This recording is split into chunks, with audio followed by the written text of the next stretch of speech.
Okay, so the final thing that we're going to look at here is just looking at adding some audio processing to our piece. So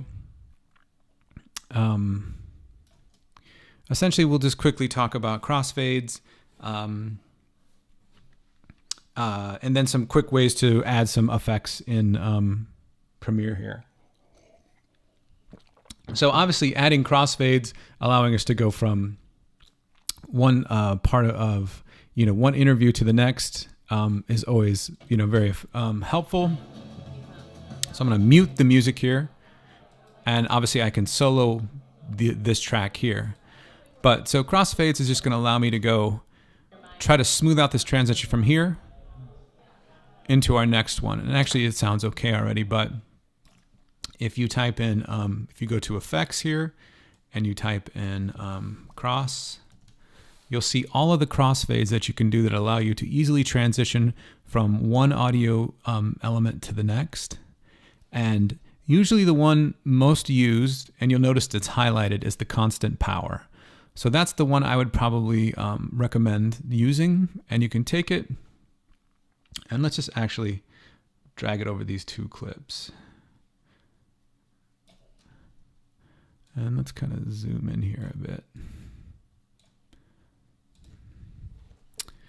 So now if I play, so I'm not getting a crossfade because there's actually no audio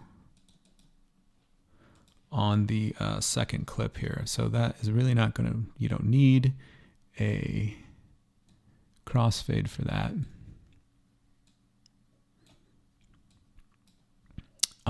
But let's see, we've got audio here and we're going to have a space there. So not a great place for a crossfade, but I'm just curious if we can even throw one on there. No, because we have this gap in there, we're not able to do that. But we can throw one in from here into our next one to just kind of ease this in. And we're just going to pull them over both clips. And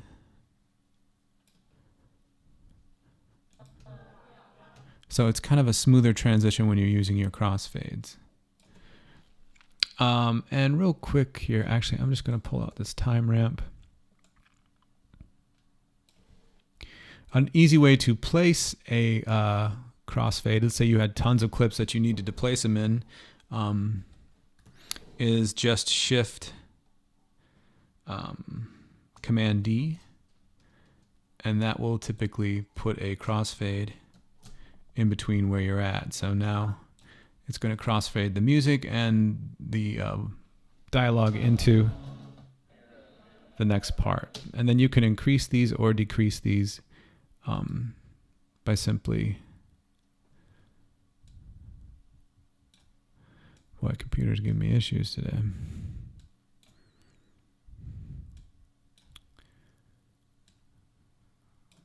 Getting this to highlight on the end, and you can make them smaller or longer depending on what you're after.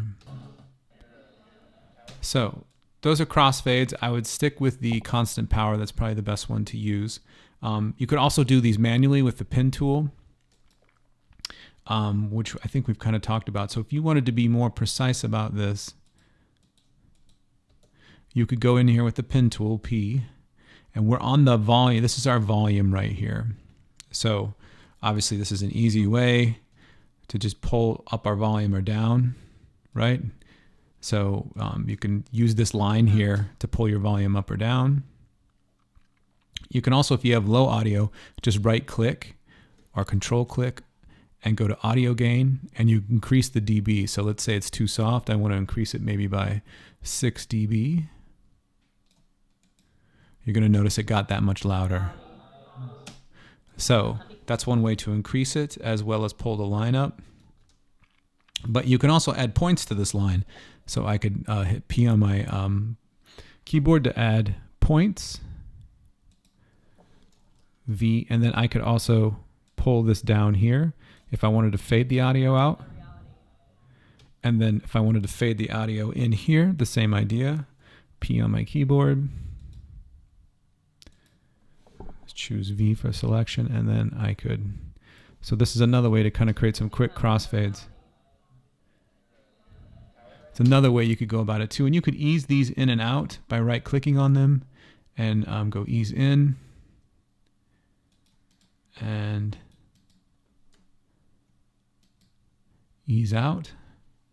And it'll give you these little lines that allow you to kind of curve things. So now it's going to kind of gradually ease out, and I could do the same on this other side. So that's another way.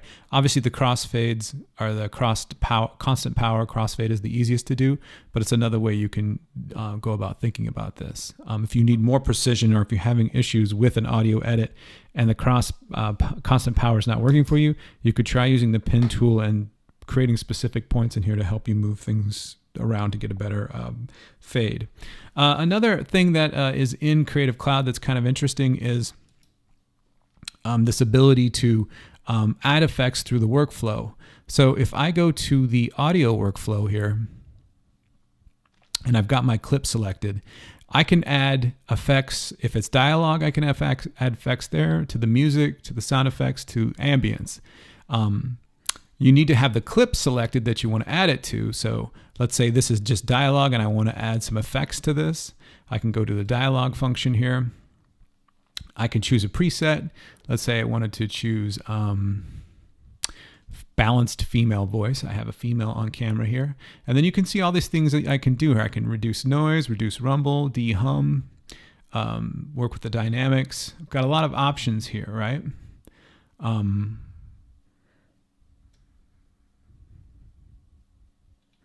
So now if I play this, team forming, because then you start to realize, like, wow, this thing's going to happen, and these are the skills that people are bringing that will make this product come to life.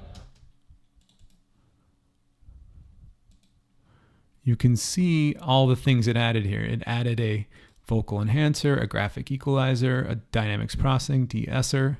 It added all of those things there to give its best get at making this audio sound better.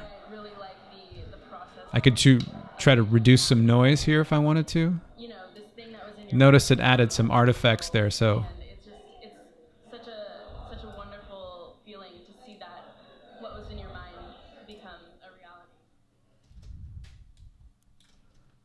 Making the app, because so it's things that you can play with here. You've got a de-hum as well, but so just the auto preset sounds okay as well. So if I want to clear this, I can just hit clear audio type and it takes all of that away. Let's say I select my music and I do music. I could choose the preset of making this simply background music, or I could say remix to 30 seconds and it'll cut the song to 30 seconds.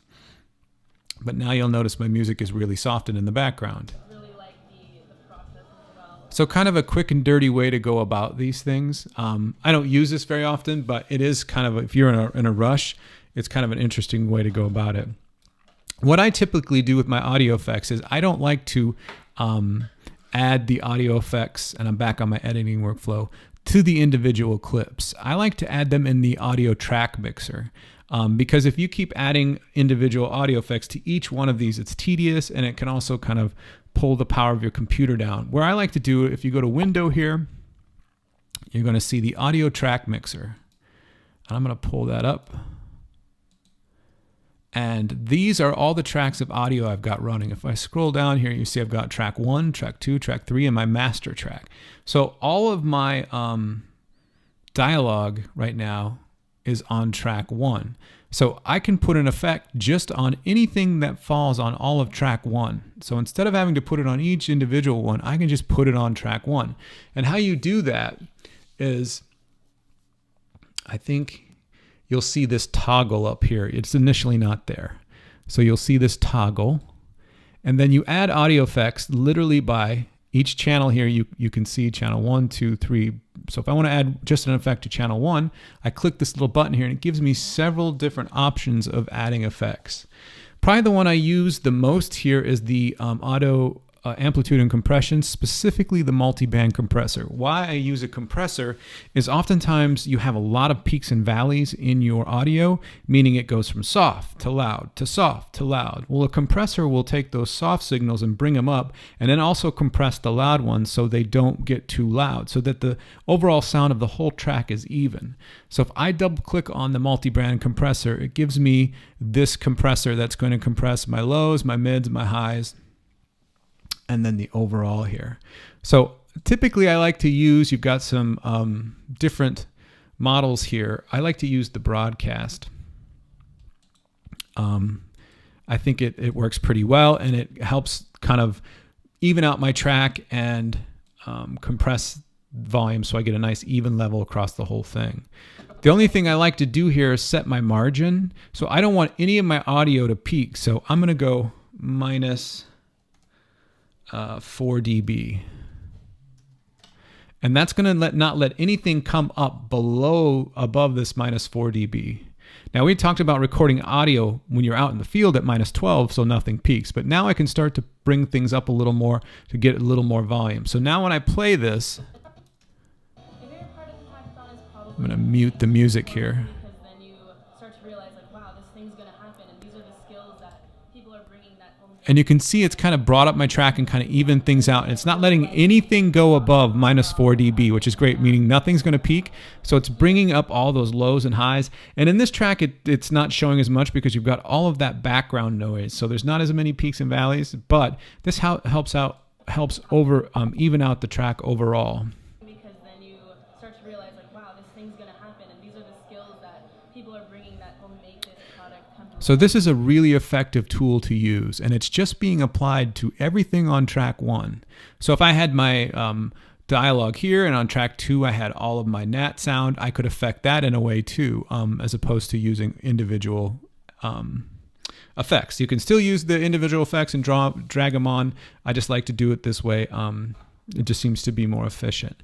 Typically, when I'm done with the project too, I like to add a slight little bit of mastering. What mastering does is just kind of make it, when it's put on whatever format it's going to be outputted to, whether it be internet or television, it just adds some kind of nice little clarity in terms of making sure all the levels at a particular level, and just kind of making it nice and smooth. So I'm going to put this on my master track, which is essentially all of my audio. That's called the master. I'm going to pull this down. I'm going to go to special. And I'm going to choose mastering. I'm going to double click on mastering. And I like to use the bright hype is a bit much, but you've got something there. I like to use the subtle clarity here. I don't want to add any reverb to make this thing sound super echoey, so I'm going to pull it down. The exciter just makes the vocal kind of pop more. The widener widens the stereo field. The loudness pulls it up, and I might limit my dB just a little bit because I never want to clip. So I might take it to minus 3. So now I've got the subtle clarity. I might add a low shelf and a high shelf. Maybe just pull my shelf down a little bit, meaning it's not letting any of the low rumbles come through. And I might pull that just up a little bit. So now when I play my audio, by the way, hitting the space bar is how I always let things play. I don't know, I never told you that, but I just hit the space bar and it plays and it stops. So if I turn this on and off, I get some subtle clarity here.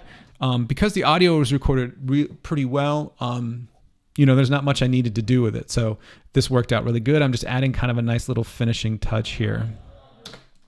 One other thing I forgot to mention too is when you're in, let's say you wanted to put a special effect on, for instance, this clip. When you're in that audio workflow up here, you can add things like, let's say you wanted it to sound like it was from the radio. So it's a kind of nice little effect, or you wanted to sound like it was, you could try the clean up noisy dialogue, but let's say over an intercom. So it's a kind of a nice little effect. These things kind of help you use. Maybe it's from outside a building. It's a little more muffled. So it's kind of an effect that you could use if it serves your story. So those are some audio things for you. Also, once again, it's like when I'm in my this track mode, I can also add, like, let's say I wanted to add that adaptive noise reduction here.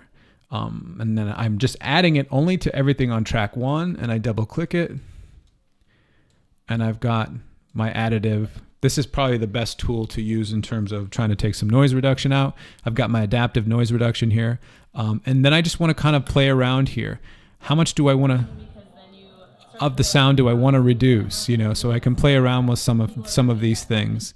So maybe if I want a little more noise reduction, I might pull this up here, take a little more of the noisiness out. The threshold is how much it reaches at a particular dB, and it's going to kind of stop at that particular dB. Make this product come to life. And I'm starting to hear some artifacts there, so I'm going to pull some of this back down.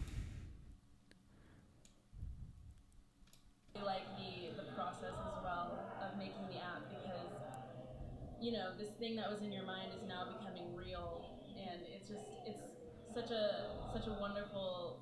The voice is clear, but I'm getting a fair amount of artifacts in there, and you really never want to hear the effect. It's probably worse than actually, you know, just letting it have the noise in it.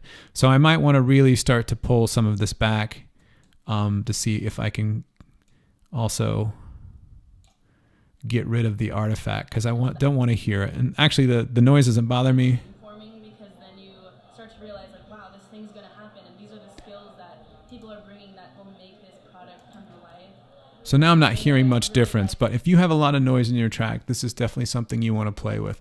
This was obviously recorded at a live event, so you're just going to have noise, and that's okay. I'd rather hear that, you know, the excitement of the event than actually hear the effect. So those are just audio tips for you, and I hope this stuff helps out.